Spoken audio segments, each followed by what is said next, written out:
How you doing, guys? Our video today is about working in confined or enclosed spaces. While seafarers are working on board ships, they may face some dangerous events such as collision, fire, sinking, flooding, and even some minor incidents such as falls, trips, or slips, which are considered the most common accidents on board ships. However, there is a working activity as dangerous as the incidents mentioned before.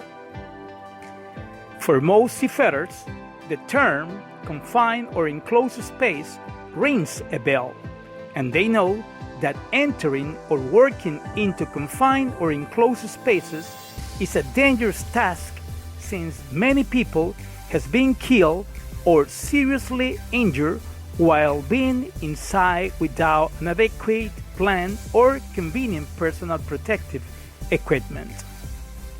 According to the National Statistics Workplace Safety and Health, 16% of the workplace fatalities are due to work-related accidents in confined or enclosed spaces. Thus, entering and working in confined or enclosed spaces can be deadly. A confined or enclosed space is an enclosed area which has limited openings for entry and exit. Although it is large enough for a person to enter, it has neither favorable ventilation nor a design for continuous worker occupancy.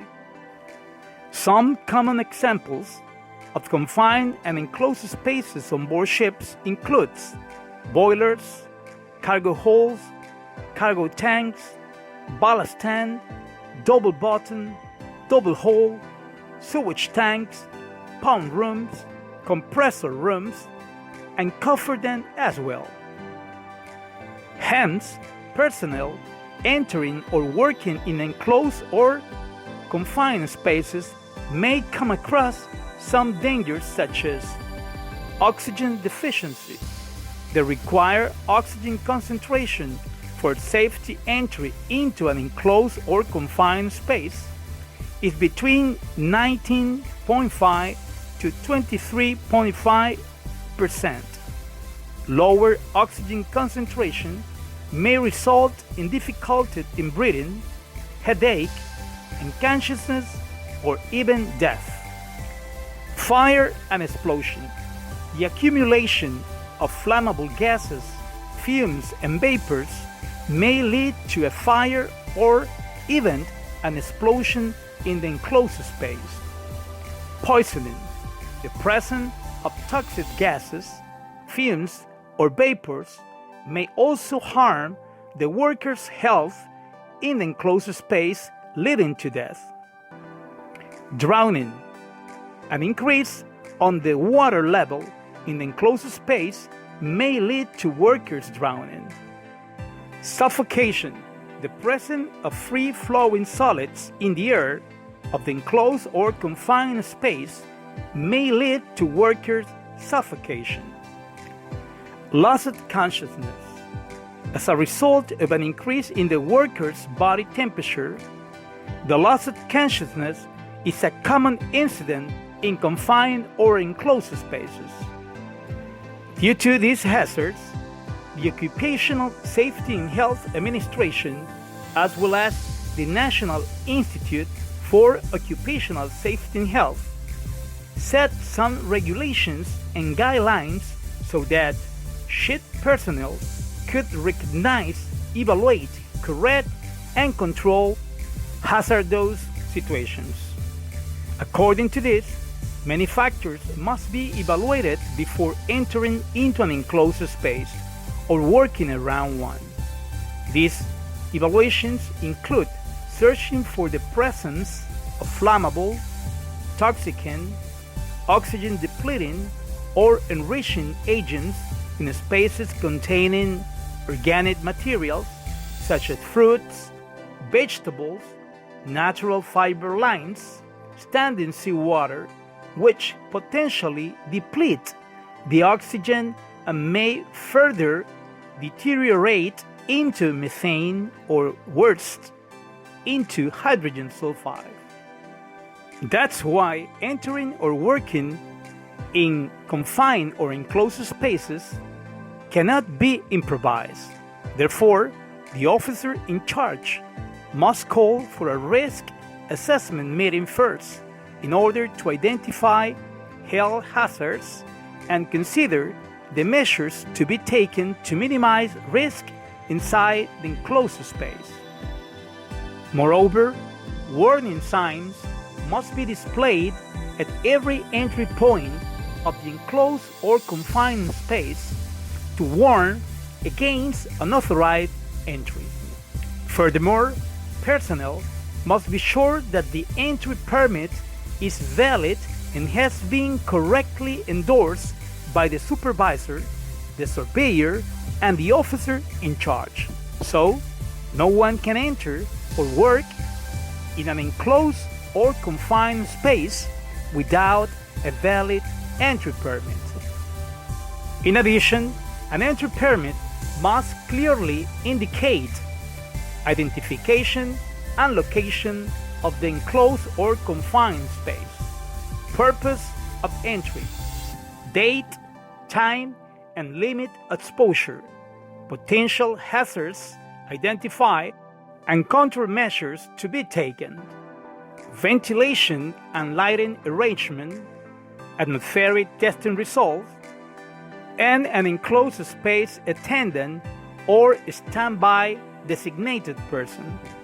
Any work to be carried out in an enclosed or confined space requires the presence of a standby, who is going to be stationed outside monitoring personnel entering and working inside, as well as keeping communication with the workers in the enclosed or confined space, and in the event of an emergency, he or she must immediately raise the general alarm and activate the emergency rescue plan. Therefore, the supervisor must apply for the confined entry permit, so before filling up the entry permit, a surveyor must accompany him to inspect the enclosed space and conduct a gas test. The results must be recorded and sent to be authorized by the officer in charge. Once the officer in charge is sure that the enclosed space or the confined space is safe and appropriate control measures are in place, the officer in charge will approve and issue the entry permit. Before the work begins, a copy of the endorsed entry permit must be clearly displayed at the entrance of the enclosed or confined space. Most toxic or flammable gases and oxygen deficiency as well cannot be easily detected, so it is important to test the atmosphere of the enclosed space and ensure that it is safe for entry. Thus, in a typical gas test, the surveyor tests for oxygen level first. Acceptable range for oxygen level concentration for safe entry is between 19.5% to 23.5%. Oxygen level less than 19.5% and greater than 23.5% is considered IDLH. Secondly, the surveyor tests for the presence of flammable gases or vapors. The concentration of these gases must not exceed 10% of the lower explosive limit. Concentration of 10% or greater of the lower explosive limit will render the atmosphere IDLH. Finally, the surveyor must test for the presence of toxicants and volatile organic compounds to ensure that their concentration are below the permissible level. Common toxicants on board ship include hydrocarbons, hydrogen sulfide, carbon monoxide, carbon dioxide, and benzene. Enclosed space ventilation is a key procedure to be carried out to guarantee the safe working conditions of the workers, since this procedure captures and removes contaminants from the space and provides fresh air for health and general comfort. There are three basic types of ventilation. General ventilation. It is used to provide uncontaminated air for breathing and keeping general comfort for the personnel. The accepted practice of general ventilation is one complete air change every 3 minutes. Local exhaust ventilation.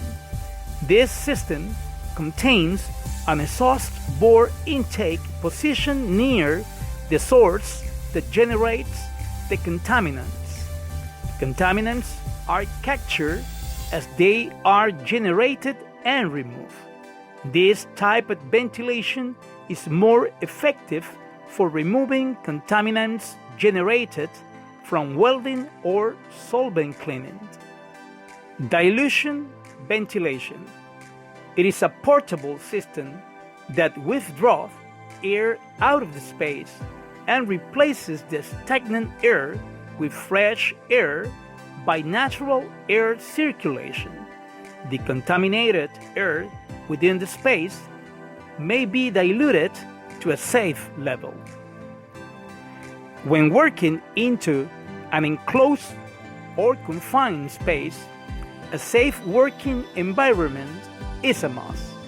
Nevertheless, there are times when it is not possible to achieve the desired safe working environment, or the entry into the confined or enclosed space is the result of an emergency rescue operation. When this happens, respiratory protective equipment must be used. There are two common types of respiratory protective equipment: the self-contained breathing apparatuses, or SCBA, and the air purifying respirators. SCBAs are used for entering into or escaping from atmospheres which are immediately dangerous to life and health, or IDLH. They may be closed circuit or open circuit demand. On the other hand, air purifying respirators is a filtration device that cleans the air.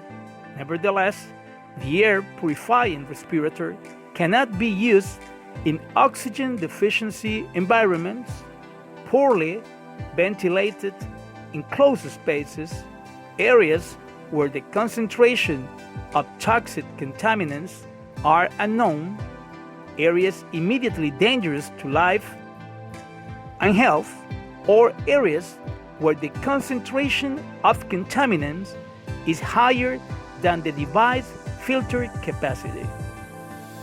Some other personal protective equipment includes protective clothing such as overalls, safety helmet, goggles or safety glasses, hearing protection, gloves, safety boots, and safety harnesses as well. A proper emergency rescue plan must include an emergency rescue control point to provide quick emergency rescue assistance, medical service, and treatment.